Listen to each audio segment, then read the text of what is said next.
Bonjour, bienvenue, welcome once again to another live stream. And of course, today is Property Quorum.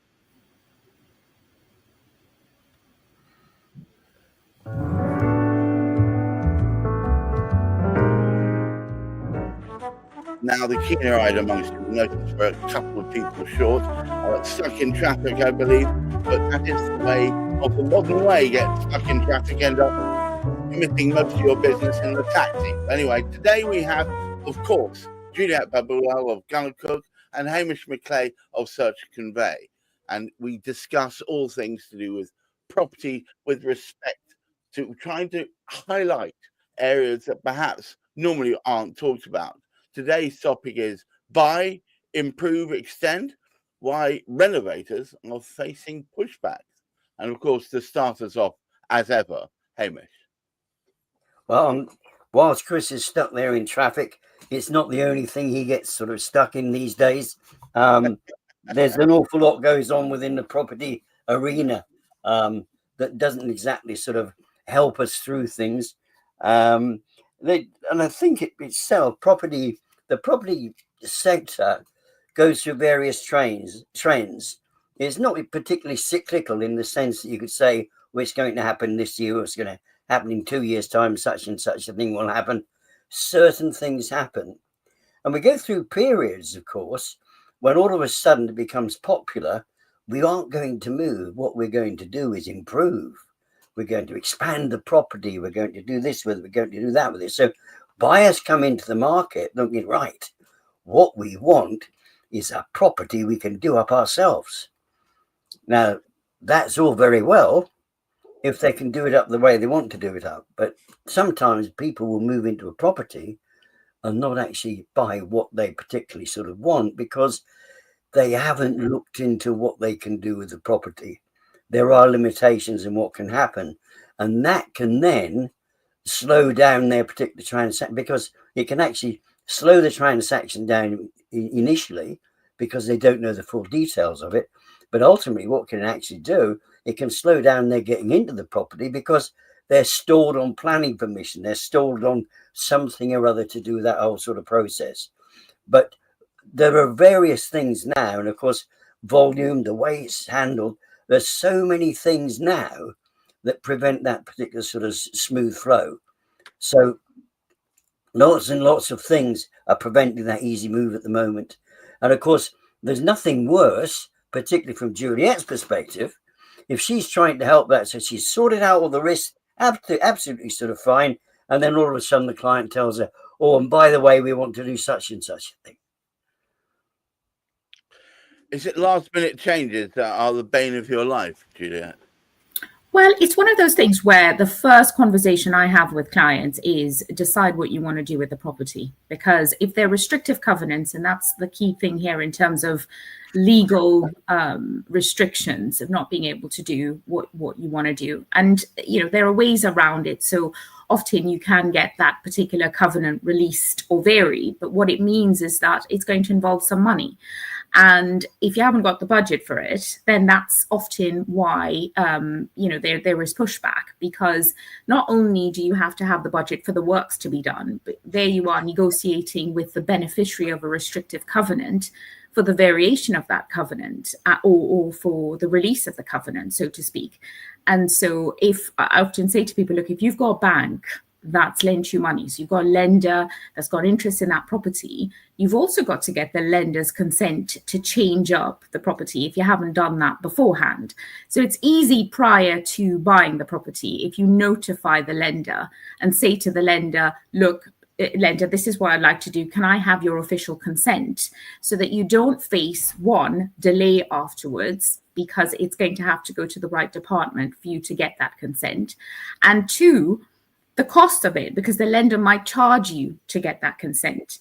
Sometimes people buy leasehold properties and you can't just change up a flat in the way that you want to. You've got to get a license to do it. You've got to get consent from the freeholder, and that involves a fee. That involves a complete spec. And so you can't get your friend down the road who just does some building works to decide to change up some partitions and things. You've got to get proper drawings, proper architectural drawings. And depending on what you want done, Hamish is absolutely right. You're going to need the planning permission. You're going to need an architect involved. And the lender is going to want something called construction security. So it's a lot more involved than I suppose it may have been, say, 30 years ago, when people weren't that interested. People weren't getting that clever in terms of doing things to the property, and it wasn't as restricted. Now you've got things like Section 4, Article 4 restrictions, where you can't just change an HMO. You've got to get specific permissions for it. So the key here is to do your research. And often what you find is that the people that haven't done their research are the ones who end up having that pushback.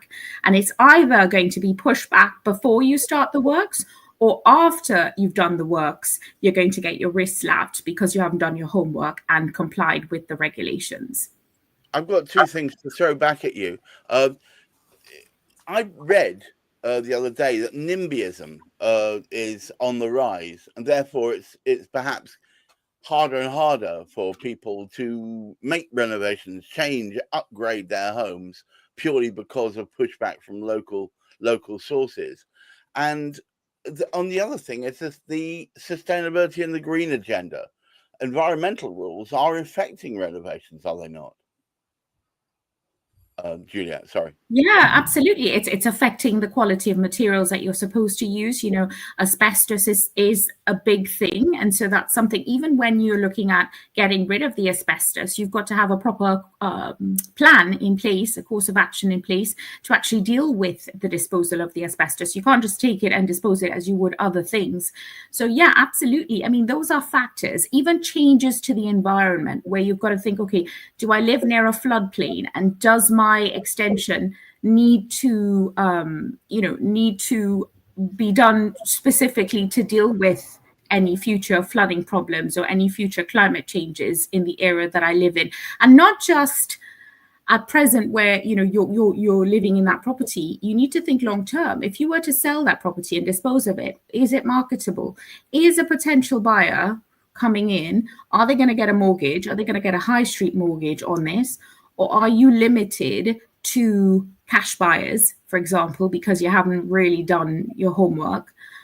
You'd be surprised at how many developments we look at. I'm talking about small scale developments with houses where someone's just built on an extension because they think they can.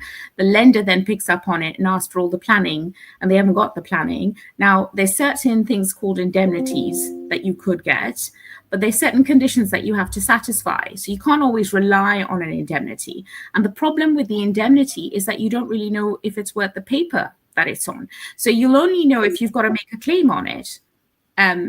So there's a whole host of things that one needs to think about. And he's banging the drum of saying, look, get the right people around you when you're doing these extensions.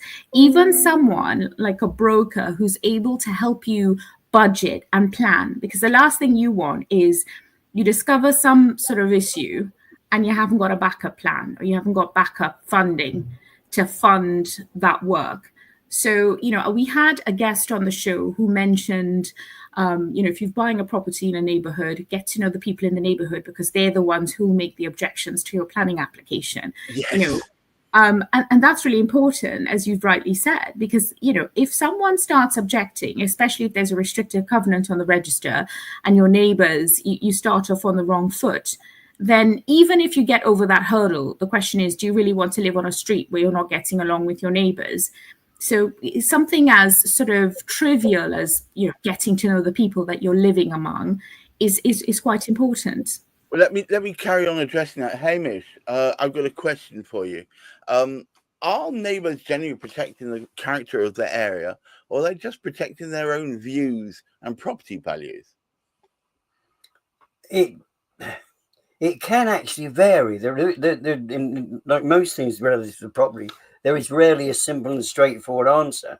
We ought to explain, those of you that don't know what a NIMBY is, it's not in my backyard, but it is a conversational piece, because it happens very often you've got this lovely sort of really tranquil sort of little village or hamlet, and all of a sudden somebody says, oh, that's absolutely great, we can put 20 houses in there.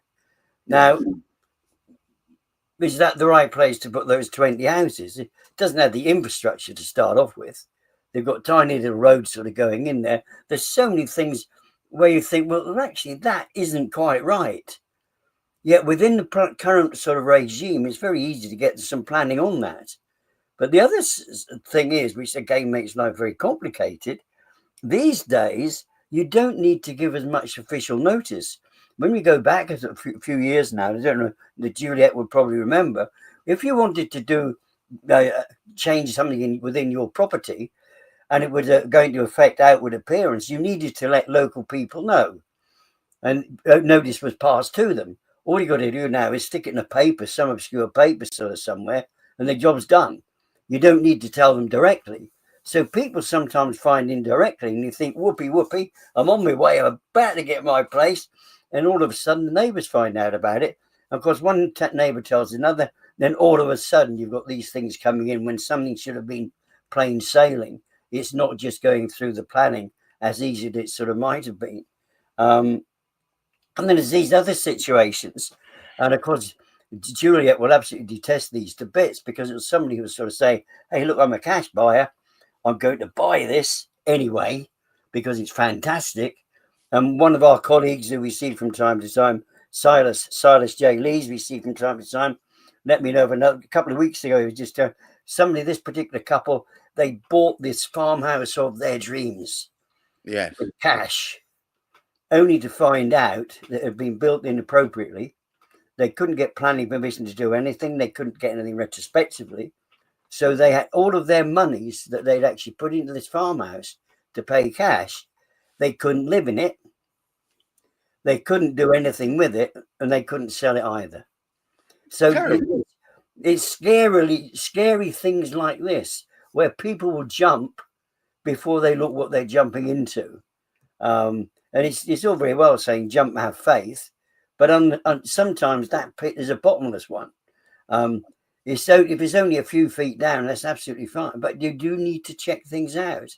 And I think this is Juliet, and we've said this before. If you speak to somebody like Juliet and other guests that we actually have on our property Quorum, as well as the other podcasts that we deal with, we know full well that conveyancer, that solicitor, is going to say, what do you want to do? And only then can you advise accordingly. It's a little bit like somebody wants to speak to me. I've got to jump on a call after our podcast. They're saying to me, look, Hamish, what's it going to cost to get this, and this done? And I need to find out from them why. And until I know the why, I haven't got a clue what the cost is going to be, because it rather depends what they want to do with it. It could be an HMO like Chris works on. It could be something totally different. It could be a family investment that they want to live there like they did in the farmhouse for the rest of their natural. So it's so important to actually, and be honest, anybody who's looking at doing it, it's absolutely great to be able to afford things cash, because often you can save a lot of time, you can save a lot of money. However, as we know, you can waste a lot of time and you can waste a lot of money too. I'm feeling a bit mischievous, so I'm gonna probe you if you don't mind. Do green building, in your opinion, do green building rules actually help the planet, or are they just another layer of red tape and cost? There isn't a straight answer to that. Hence why I'm asking it. Well, I guess so. There are certain materials. The big problem is it depends. If all these sort of green ideas isn't fantastic, we've got a beautiful farmer's field there. If you're going to disrupt that farmer's field and put anything on it, it is not effectively helping the sort of planet necessarily, and it's very unlikely to, because somebody's got to get there and out of it. You have to build on it. You have to put all that concrete into it. You might not be able to see the concrete because somebody stuck a load of wood on the outside. However, it's concrete foundations. It's concrete internally. It's concrete sort of all over the place, and concrete itself is very disruptive. But there's much to be said. There's certain things that can happen. We know various things that you can actually install in a new property. If you're using a heat pump or air conditioning, whichever one you wish to call it, that can be a monstrous saving to the planet once you've actually built the equipment itself, because you've got to build it. And of course, that anything we do, there's a cause and effect with energy. Right. And whatever you do, there's a compensation for it. And if you think, oh, we can cut corners by doing this, absolutely fine. If you want to put solar panels on the roof, somebody's got to build those solar panels. It takes up energy. And then there's a load of the content of those solar panels you can't get rid of, because they haven't found a way of sort of getting rid of solar panels once they've outlived their usefulness. So from some 20 years ago, somebody went, fantastic idea. We've got to take them off. What are we going to do with them? Where are you going to dump them? Which part of the country are you going to pollute with those? Well, yes. Julia, because I'm being mischievous, I've got a couple of questions for you as well. Okay. If housing is in short supply, and we know it is it in fact selfish to extend rather than move up and free up stock for others? So it depends on what you're extending. If you're extending because you're intending to let that little area that you've extended, then you're creating housing. But I still think that we've got a level of autonomy and should be allowed to do what we want. I mean, the extension isn't going to affect the housing stock. So as in, if someone's bought a private dwelling and they want to extend that for their own family use, that doesn't really have an impact. It actually, provides the local authority with some income that they can in turn use to contribute towards building of, properties for people that require housing. So I don't think that it's necessarily, one has to do anything with the other as such, as in you're denying people housing by extending your own property. All right. I've got one last question before I pass back to Hamish to finish us up. Has Britain become obsessed, as I think it has done recently, with preserving the past at the expense of letting communities evolve? That's a very broad brush question. We can look at I told you I was being mischievous. Sorry. So Britain wanting to preserve the past at the behest of, what was the latter part? At the behest of letting communities naturally evolve as they have done previously. I mean, there is need. I mean, if you look at the listed buildings and things like that, it is essential to preserve the past, I think, because you are where you come from, and generations to come aren't going to have that level of, the history isn't going to have been kept alive. So there's a way of it being balanced off, I think. So I don't think there's one, again, by preserving the past, by preserving the historical value of sort of listed buildings or grade 2 buildings, etc. They're phenomenal to see, and it's phenomenal to understand our history. And that does not deny the evolution of, you've seen how many new build there actually are, and how much more properties are being erected, etc. So I do think that it is essential, and what we're doing at the moment is a good thing insofar as having those restrictions on, the historical elements within the property construction arena. However, what I would say is that you can't just make rules for the sake of being seen to make rules and not understanding the output. So you have Hamish's example about these solar panels, for example, and that's absolutely right. You look at hybrid vehicles or electric vehicles, the titanium or the chemicals within those batteries are actually more damaging than the actual fuel from an actual car that's using petrol. So you can't, give with one hand and take with the other, or not actually do your research. And then what statistically was the case or will be the case now is going to be very different from what statistically will be the case in 10 years' time. That to me is negligent, where you've really got to do your research, understand the ramifications of things. I don't think the whole historical preservation thing has those sorts of ramifications. I do think it's essential for the newer generation to understand where they've come from and what historically Britain was all about. So there is a need to preserve that. But equally, if research is done and there's a way of preserving, but in a less restrictive way, then perhaps that needs to be modified. It can't just be, as someone once said on the show, computer says no just because it's a grade 2 listing. There might be ways around it. For example, I've seen, and this is a completely different jurisdiction, but I've seen someone who's bought a palace in Florence and they've completely redone it, and they've left all the artwork. They've left all the historical artwork. So you've got the new and the old combining, but that's because this person had an understanding of the historical value of certain things. That sounds absolutely amazing, actually. So that is what we need, and I think people do need to be policed. You can't just leave people to themselves and say, you know what, do what you want with this particular house. Even if it's grade 2, you can knock it down and rebuild it. And I just wanted to go back quickly to this thing with the farmhouse. It goes back to getting the right people on board, because they should have conveyed to their lawyer what they wanted to do, irrespective of being cash buyers. They might have said, don't ask any inquiries. We're cash buyers. We're not answerable to anyone. We don't need searches. We don't need anything. And then what happens? They've literally invested their money into an empty hole. Yes. So while you are a cash buyer, you've got to be careful, you yourself, because unless you are prepared to lose your money, which some people are, it's fine. But if you're expecting a return insofar as having the benefit of using that property in the way that you want to, or alternatively selling it on, because if it's not worth anything, who are they going to sell it to? Are they going to chuck it in auction and hope that somebody does exactly what they've done? Well, putting it all on black or on red, it can either pay dividends or land you in a hole. If you ignore the advice of property specialists, you do it at your own peril. Now, Agreed. I have one last question for you, Harry. And this is really just to bring us towards the end. When it comes to buy, improve, or extend, is the pushback justified, or are we holding back progress?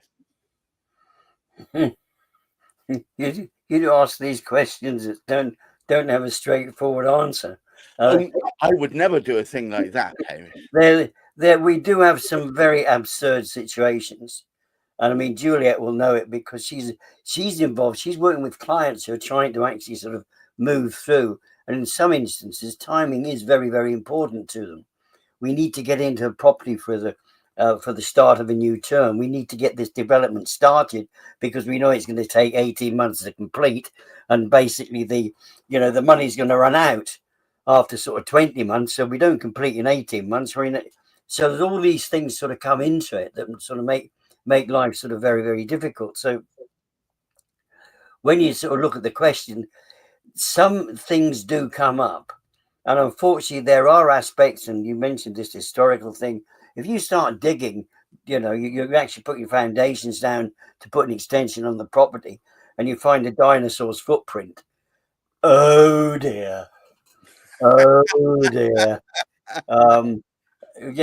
It could take goodness knows how long to look at the historical impact of that, because you can't let the dinosaur's footprint just disappear. It needs to be investigated. So there are things which will, and is there value in that? Well, there's value in much of our history, actually. It's a sad thing to lose. I mean, it's great when you look at Juliet's backdrop there, there's that lovely sort of contrast, because you've got the historical building to one side and you've got that new ghastly looking thing on the other side. I know which I prefer, but sometimes we don't get a bit of a choice. But even within the whole, what we actually sort of see behind us, there's some lovely typical sort of styles of buildings, and to lose those. So it is important we keep that right. So it's a variation, and it is always the case. It's always the case. And we speak about this so often, and it's not just on this particular one. We speak about these challenges. We speak about it on just about every podcast we do.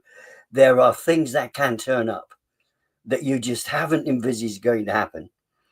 Much as you've done everything, you've got everything sorted out and all the rest of it, something can change within what's going on. And that my siren call here is quite simply this. There are known knowns which are well documented. There are even known unknowns, so you can work your way through those. the biggest problem we've got is the unknown unknowns. And for that, you need property specialists around you, people who actually know what is likely to happen, but you yourself may not be cognizant of. And I think that my siren call is assemble your team. Make sure that the people you have around you can advise you properly in the event of something turning up that you hadn't prepared for, because they're far more likely to be able to give you a sensible line of action than you will of your own free will. Now, thank you so much, Juliet Babula. Excellent work today. Sorry for throwing in the awkward questions, but as there's only 3 of us, I thought I'd try and generate some magic and some extra verbiage. Thank you for that. And Hamish McClay, yes, I'm so sorry. I am feeling mischievous today, but I hope you enjoyed the questions. I did a little bit of homework before we came on. And to all of you out there, the most important thing you can do is know where your experts who know their onions are. You're far more likely to come out with the result that you want if you've got people who can give you advice up front. And please do your searches, but even if you are a cash buyer, it's crazy. Look at that example, Hamish. Makes me feel weird inside, throwing all that money at something in the hope of creating a home, and because you haven't checked up front what could or couldn't be done, you end up with nothing, or at least nothing of any use. To all of you out there, however, please keep your feet on the ground, keep reaching for the stars. Who knows, you might catch the moon, and look after that mental health, even if, like Juliet, you happen to be on a beach. Until next week. Bye-bye now. Bye.